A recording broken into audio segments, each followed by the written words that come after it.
Want to let you know my good friend Ginger Bell wrote a book on how to shoot videos. So if you'd like to read a book on how to shoot videos, Ginger Bell is the person you want to talk to about it. All you have to do is click this banner right over there.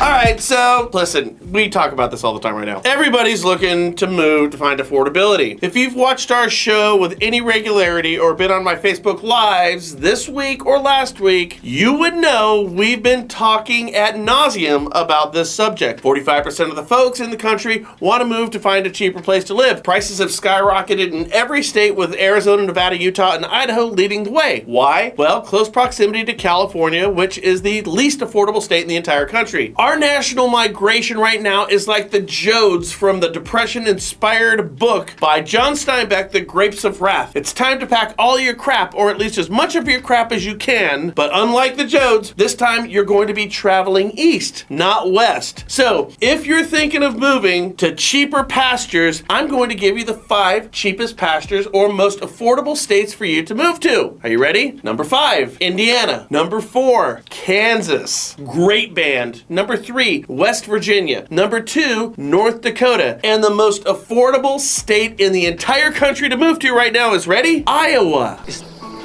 this heaven? It's Iowa. Now, the funny thing, I would have thought West Virginia would have been the most affordable state. Come on, squeal, squeal.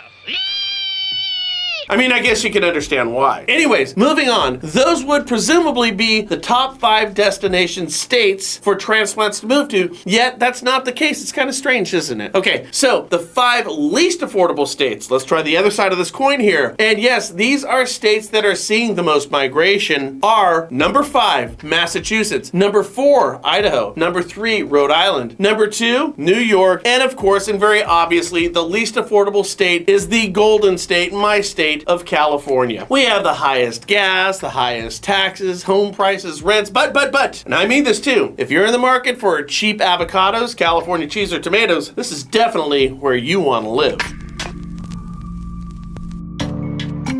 Here's the marketing component of this. If I was a realtor or a lender, I would start a Facebook business page in the 5 most expensive states where people are moving out of, and my Facebook business page would have a title like moving to ... then put in your state or something like that.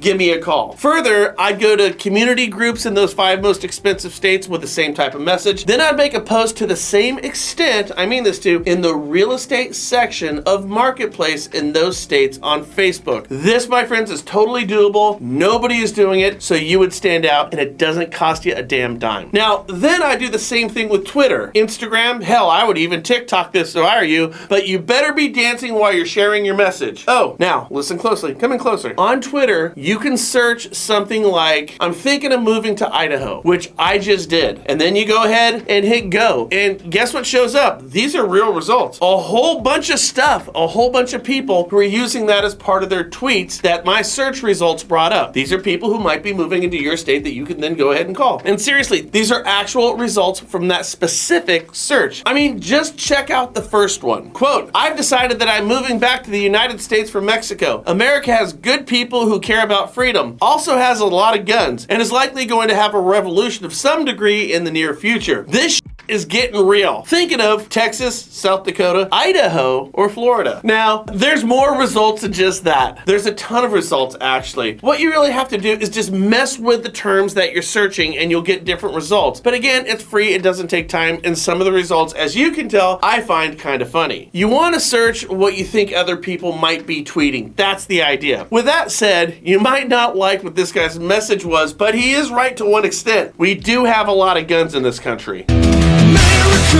Oh, and a side note here, strange thing is, California, where people are migrating out of, has the highest tenured home ownership rate in the country. Now, in spite of the migration, it seems like when people get here, they like it and they want to stay.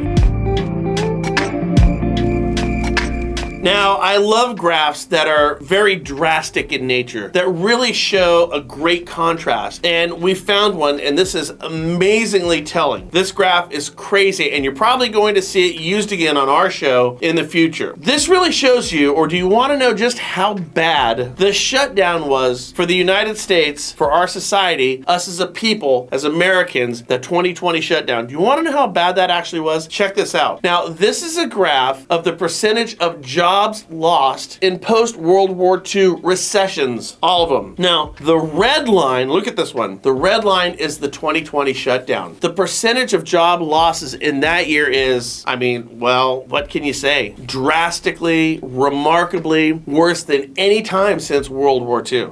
I'm telling you guys, we saw foreclosures just go up sevenfold. Small numbers, but they just went up sevenfold. If you believe this graph, then you would have to believe that more foreclosures, significantly more foreclosures, are on their way. Let's not necessarily see this as bad news, because there is a ton of opportunity if that was the case. Make it a great day, guys, and we'll talk to you soon. Bye.